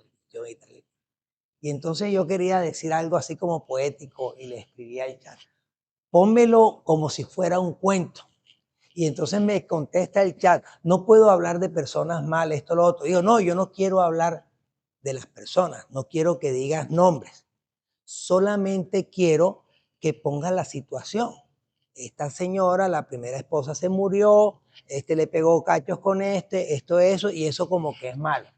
Y lo redacta, busquen el tweet, buscan @carbicat y ponen coronación y vean el tweet cómo está redactado. Eso lo saqué del chat GPT. Ahí lo pueden buscar para que vean cómo está. Entonces, fíjense lo que puede hacer. Ahora fíjate otra cosa que se hace en las revistas. Uno de los grandes problemas que tenemos es revisión. Entonces, revisar que esté bien escrito.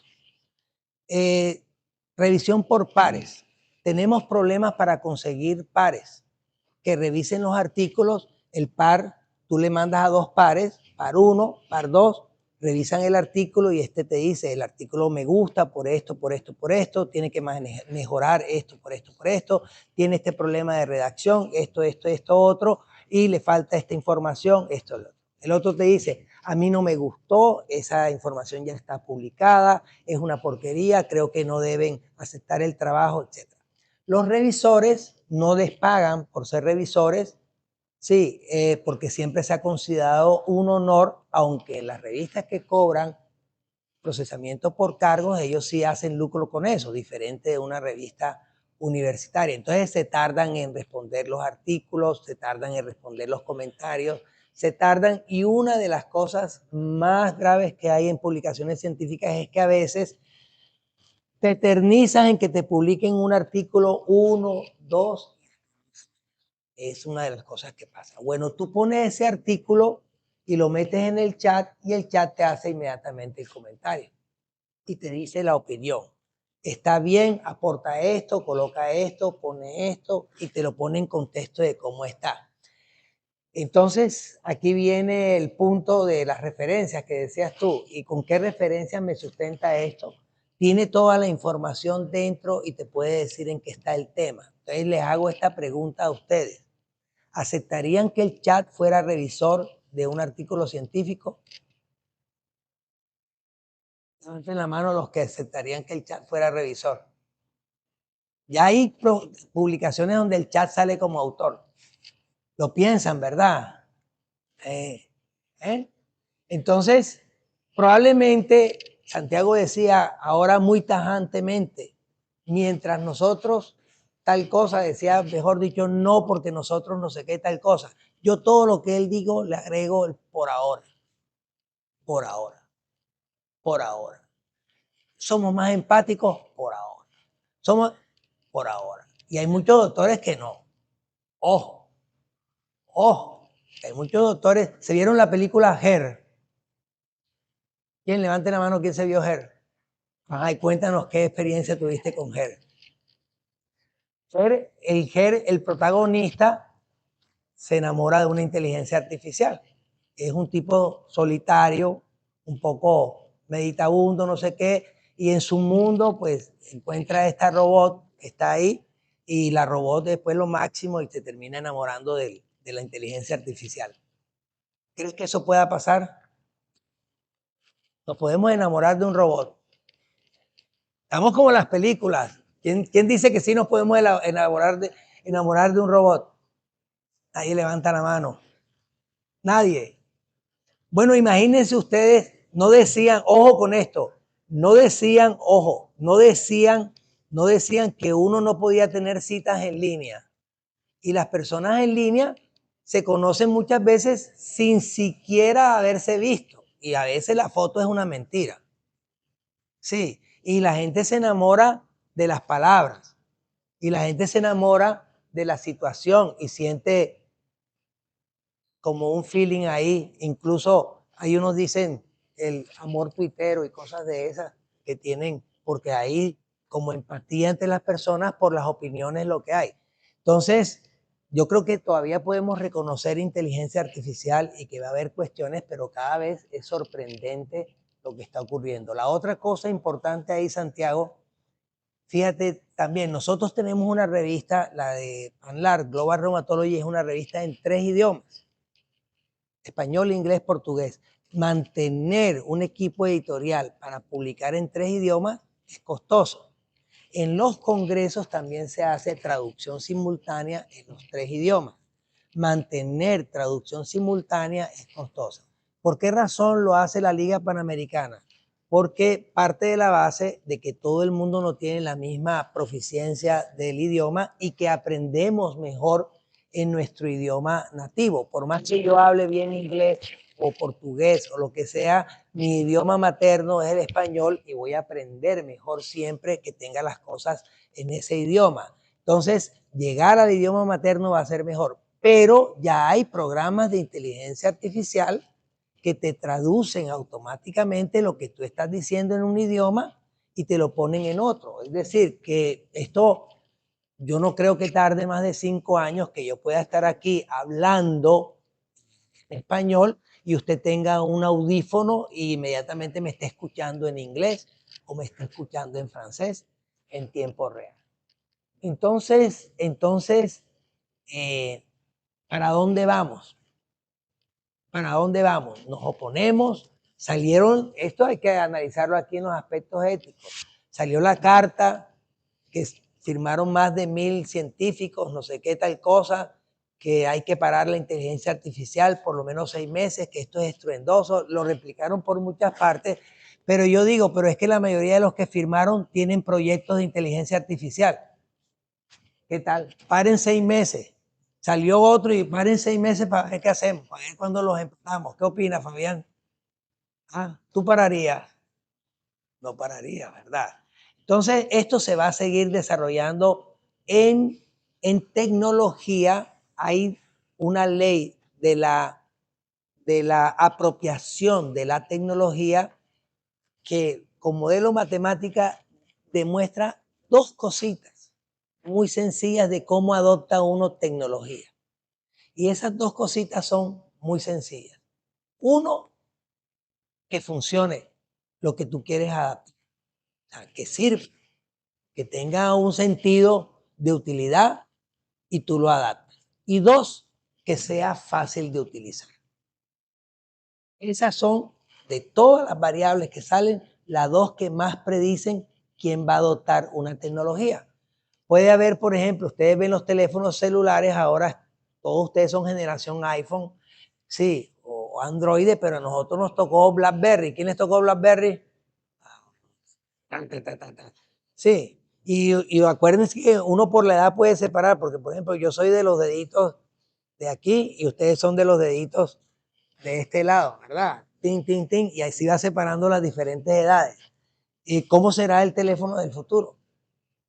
Lo que intentaron hacer Google Glass es cambiar la visión del teléfono, que lo tenemos que tener aquí en esta parte, que lo utilizas permanentemente. Pero ¿por qué no en un chip? Acá, como dicen, debajo de la piel implantado, que tú estés hablando y te estén saliendo las cosas. ¿Ustedes se imaginan cómo va a ser el computador dentro de 10 años en su consultorio, cuando ustedes estén ejerciendo y estén viendo a sus pacientes al frente y tengan la pantalla ahí? No en una EPS, que no creo que avance, ni le interese avanzar, sino en un lugar medianamente interesado en aplicar las innovaciones que ya existen. Sí. ¿Cómo se imagina cuando te puede salir ahí la recomendación, cuando tú puedes dar una indicación de todas estas cosas de rutina y puedes personalizar el tratamiento y lo que haces con el paciente? Entonces son cosas para reflexionar. Bueno, y muy parecido pues, a lo que venían diciendo.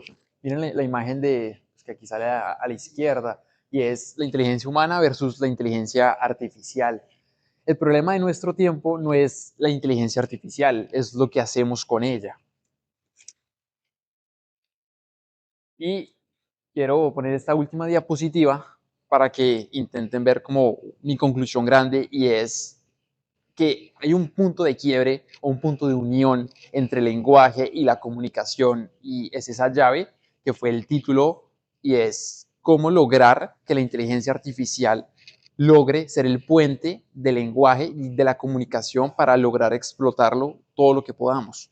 Y con eso incluye nuestro uso hacia el paciente, el uso del paciente, nuestro uso para escribir o para buscar o para redactar.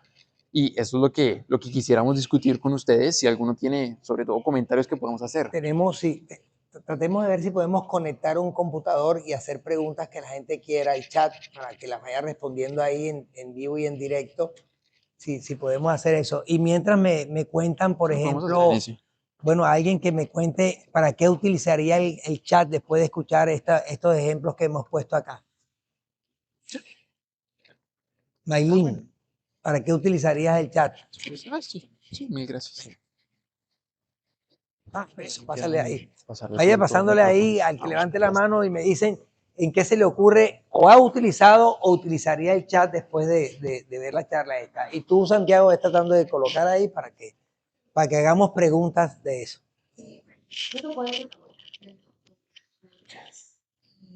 Y consultar siempre la fuente, y siempre y cuando nos muestra una fuente fiable, pues partir de ahí para de pronto búsquedas más profundas. Pero sería una buena herramienta la búsqueda de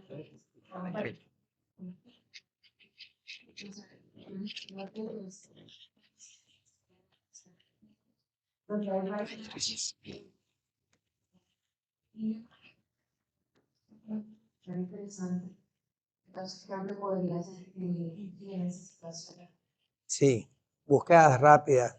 Te puede dar una idea rápidamente en qué está el panorama y ya tú luego con calma vas revisando el tema. Sí, me parece que es una buena utilidad.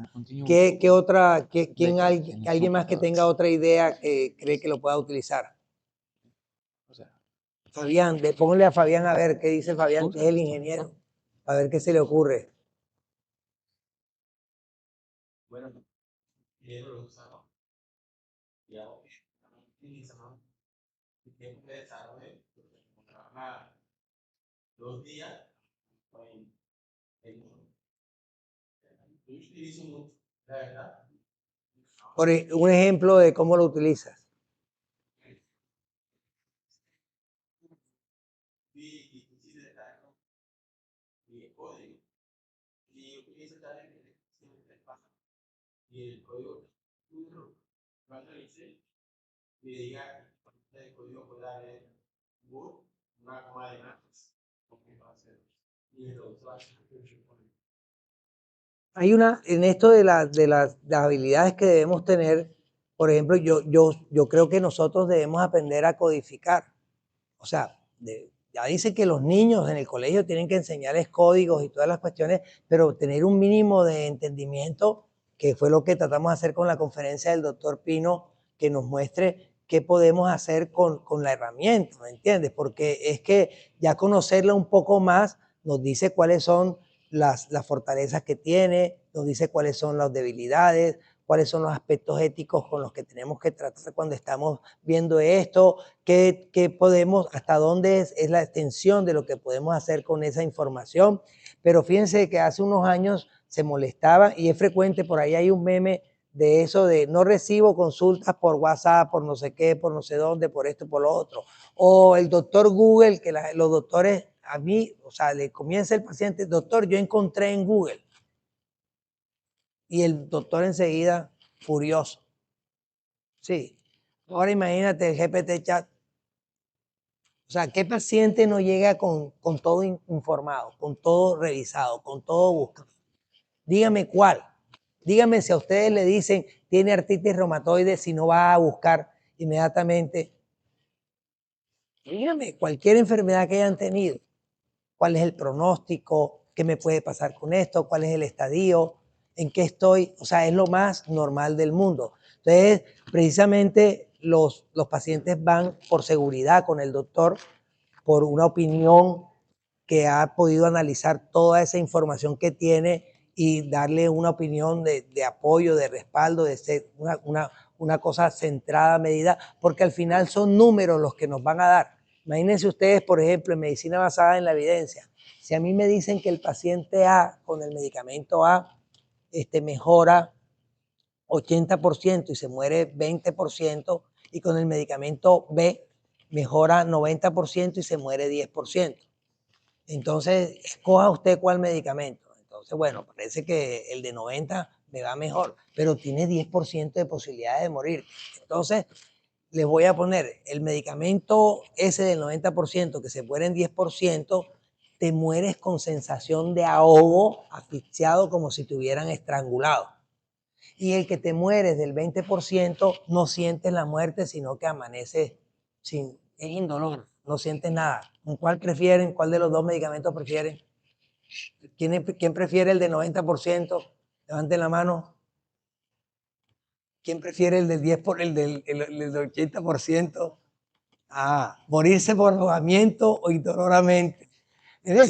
¿Qué tan dispuestos estamos a algo? Son el tipo de situaciones humanas que tenemos que responder. ¿Qué decisión? ¿Qué queremos? Entonces ahí viene la toma de decisiones, que en la medida que la gente tenga más información y que la información sea ya no por lo que tenemos y ejercemos el poder. Sí, porque el poder es información. El médico conoce las cosas, tiene el poder de la información. Paciente cada vez más informado también va teniendo y adquiriendo ese poder, y ahora es mucho más fácil encontrar esa información en cualquier lugar. Ahora, yo no me preocupo con ninguno de estos adelantos. No me preocupo con ninguno de los adelantos, porque hagan de cuenta que estamos cuando estaban en la Edad Media y Gutenberg descubrió la imprenta. Y la Biblia, que nadie la leía, la pudieron imprimir y todo el mundo pudo leer la Biblia y todo el mundo pudo leer los libros y todo el mundo pudo aprender cosas que antes no podían. Cambió el mundo igual. Cuando se descubrió América, cambió el mundo igual. Cuando el Internet cambió el mundo igual.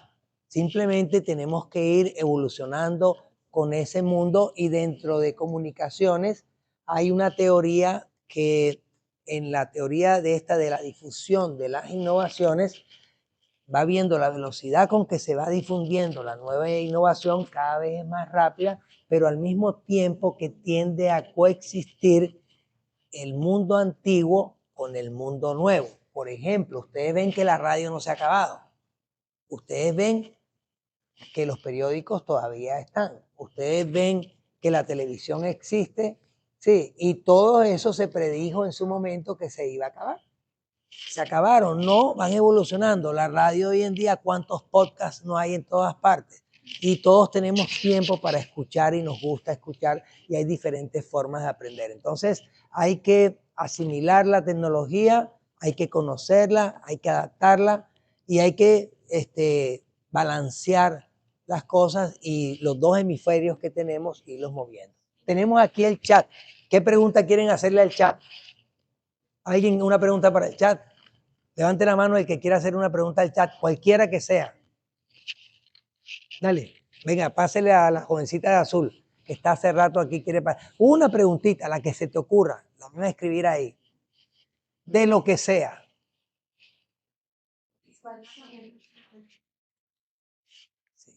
Sí. Entonces tú le puedes saludar al chat si quieres. Hola chat, ¿cómo estás? Y te va a decir en qué te puedo ayudar hoy. A ver.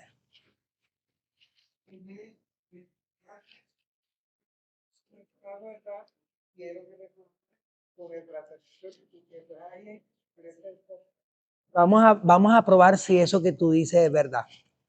No, lo vamos a probar aquí en vivo y en directo. Ese es un buen ejemplo. Gracias, Pepe. Ahora lo vamos a probar.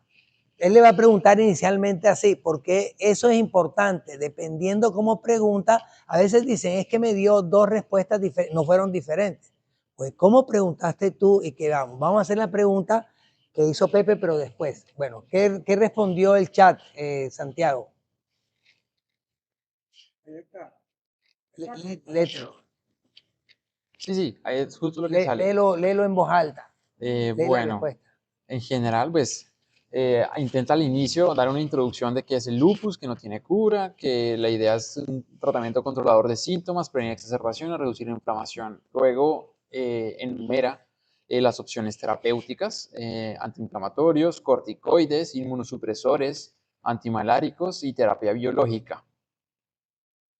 No en todos dice cuáles, pero en la mayoría al menos menciona uno que otro.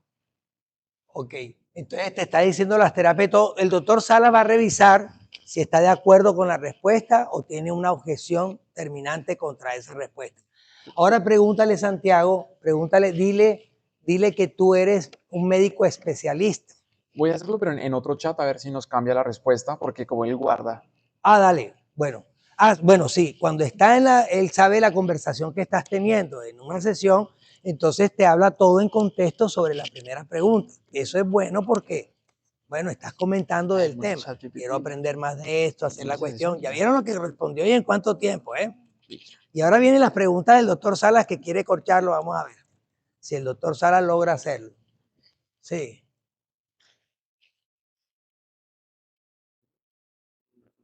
Entonces, aquí teniendo, ¿qué le preguntaste? Soy médico, ponle, soy médico reumatólogo. Sí, soy médico reumatólogo y estoy preparando una conferencia para mis estudiantes. Sí. ¿Sí? ¿Qué así como es? Eso, pongan así, soy médico reumatólogo y estoy preparando una conferencia para mis estudiantes. Necesito saber cuál es el tratamiento para el lupus eritematoso sistémico, ¿ok?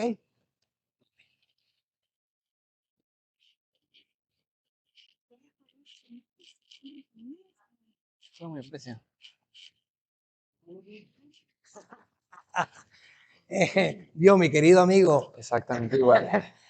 Ahora, es la realidad. Ahora, ¿qué pregunta? No, usted hágale la pregunta al chat. Gracias. Quería estudiar de la... Vamos a conversar. Yo estoy haciendo este ejercicio y les puse. Soy docente de medicina. Quiero que me haga 10 preguntas para interrogar. Sí. Acá, me salieron las 10 preguntas. Sí. Un momentico, déjame para terminar. Y luego le dije, quiero 10 preguntas para mí. Y me hizo las mismas 10 preguntas, lo mismo de alguna. Ahora vamos a probar eso. Bueno, es que esa es la idea del chat, pero entonces seguimos con lupus. Le vas a preguntar, Santiago, pregúntale ahí, dile dile qué interesante y dile que estás preparando un examen para los estudiantes que van a asistir a la conferencia. Y dile que necesitas 5 preguntas para hacérselas en la sesión de preguntas y respuestas. ¿Falso verdadero o le puedes poner opción? Ahora va, relajado, doctor Salas, relajado,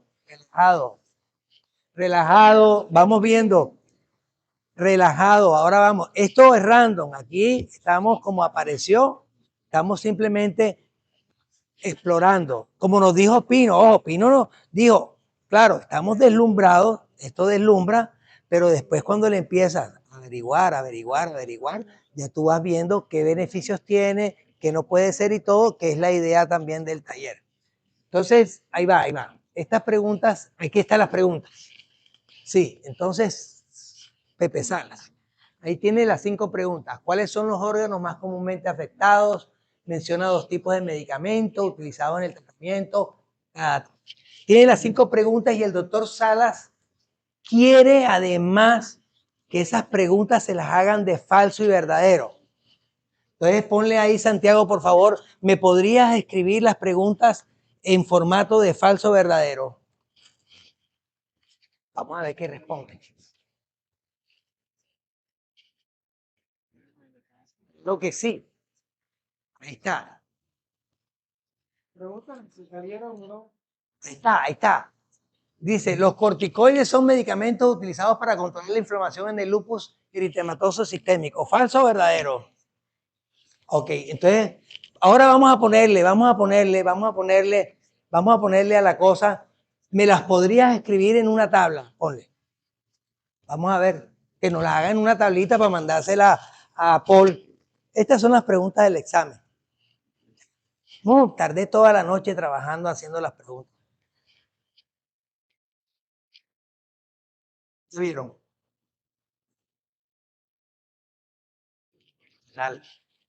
Nuestra audiencia de internet que dirá, ¿cómo les parece? ¿Cómo les quedó el ojo? Entonces el profesor tiene ahora que saber si el estudiante es piloso o no. Ahora, antes eran flojos, ahora más flojos. Sí, y si antes, que tengo un doctor que decía que, un amigo que dice que estudiante es el que estudia el día antes. Estudiante, estudia el día antes. Entonces imagínense con esa herramienta. Pero igual tienes que saber del tema y hacer las cosas. ¿Qué otra pregunta quieres hacerle, Salas? Otra cosa. Hay que ver la complejidad con que las hace. Vamos a ver. Ven, póngale ahí, Santiago, por favor. Una pregunta de alta complejidad para estudiantes del doctorado. Estudiantes del doctorado en enfermedades autoinmunes, pero que sea sobre estos temas relacionados. Bueno, vamos a ver.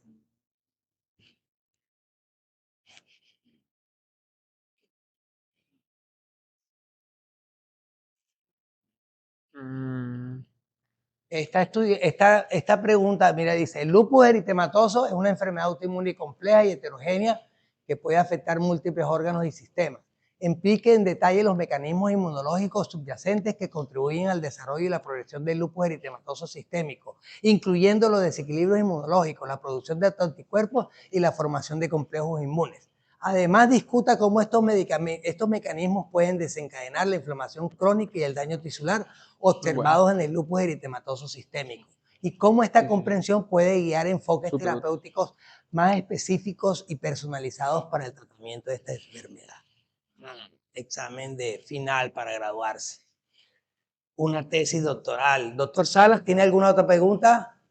Una experiencia increíble esto de que yo lo comencé a utilizar, cada vez que lo utilizo, no todos los días porque no tengo tiempo, pero cada vez que puedo lo utilizo para cualquier cosa que tú quieras saber.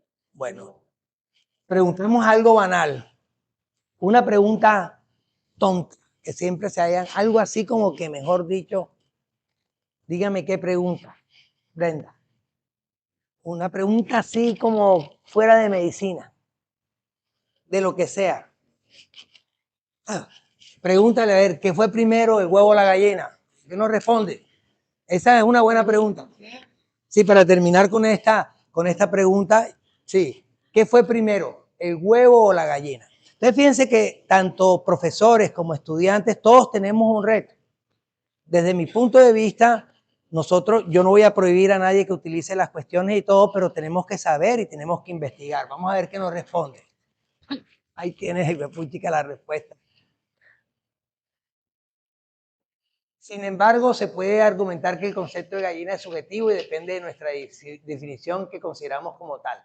Si definimos una gallina como un ave que desciende de una especie ancestral que también ponía huevos, entonces se podría decir que la gallina fue primero. Pregúntale si Dios existe. Vamos a ver qué dice. Debe decir que no está programada para eso. Aquí es un tema de gran debate y ha sido discutido a lo largo de la historia por filósofos, teólogos, diferentes creencias y puntos de vista.